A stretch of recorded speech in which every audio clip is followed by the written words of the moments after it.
some players lead with their IQ. Yeah. LeBron will break down a whole fourth quarter for you every play in the press conference, and you like, oh man, he's the smartest basketball player ever because he has a high IQ. Right. Jimmy Butler don't lead with his IQ. Jimmy Butler leads with his toughness. Right. Jimmy Butler is one of the smartest basketball players that I've ever been around. Right. Right? It's just how you decide to look at it. So when the playoffs come, everything slows down.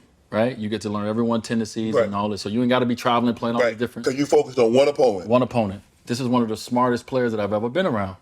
Also, too, in the midst of being a smart player, some players have that switch that they can turn on.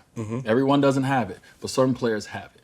Jimmy Butler has shown us over his career, and you go back in all the playoffs, you're like, oh, damn, Jimmy was in that Eastern Conference Final. Jimmy was in that. Jimmy was in that. He's been a part of teams. He saw players. He's a student. He watched Derrick Rose. He watched me when I came in Chicago. Like, he was everywhere I was at, Jimmy was at. Because he wanted that knowledge, right? Yeah. And so you put his work ethics that he has that is second to none. You put the confidence that Miami give him to say, hey, you the guy. You the guy. Right? Like, think about it. All we want sometimes is to be seen. Yes. Miami was like, yo, Jimmy, let me wipe this off.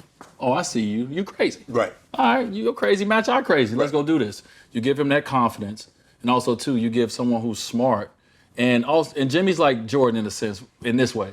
He's always looking for something to piss him off.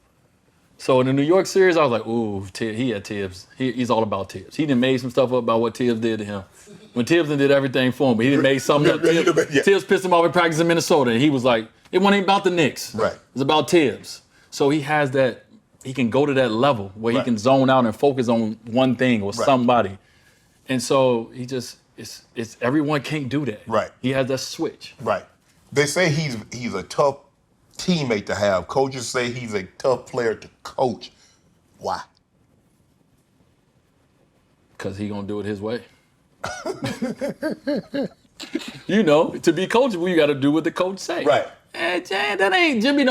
I'm not saying he's a bad like a bad teammate or a bad person. Jimmy knows the game. Right. Jimmy knows the work he puts in the game. Right. Right. He's very committed to that. No one is going to outwork me. No one is going to know this better than me. Not even you, coach. Right. So you can't just throw something out there to Jimmy. He's going to challenge you on it. He's going to ask you, why we doing that? He's going to challenge you, right? And you want your best players to challenge you. That's how it makes you a better coach. Right. But when you get a reputation in a space that they don't want you to challenge, right. Now you're a problem. You're a bad kid. You're malcontent. Yeah. You go into a situation where they like, oh, you're challenging me. Let me challenge you back. Right. Oh, okay, that was a good challenge. Dap it up. Let's go. Right. And that's what he found. So he found a home in a place that they both got a little. Miami ain't for everybody. Right. And Jimmy Butler is not for everybody. Right. And so Minnesota, Philly, Chicago, they experienced Jimmy is not for everyone. Right. Because Jimmy is going to challenge you. He's going to challenge your organization. And I'm not saying he's going to walk in and say, demand players. He's going to challenge you to play at his level. He's going to challenge you to be where he is and work how he works and all these things. Right. And so no one likes to be challenged. Right. You're a problem if you challenge me. Right.